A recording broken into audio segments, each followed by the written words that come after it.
Si Lito at ang mahiwagang punong mangga. May isang batang lalaki na ang pangalan ay Lito. Siya ay masipag, mabait at mahilig tumulong sa kapwa. Isang araw, napansin niya ang isang matandang punong mangga sa likod ng kanilang bahay na tila nalalantana. Araw-araw, dinidiligan ni Lito ang puno at kinakausap ito. "Gagaling ka rin," sabi niya.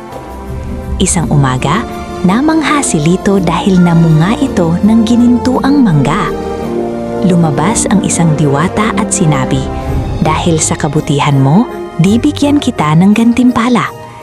Ngunit hiling ni Lito ay masaganang ani para sa buong baryo. Mula noon, naging luntian at masaya ang kanilang lugar. Natutunan ni Lito na ang kabutihan ay laging may gantimpala.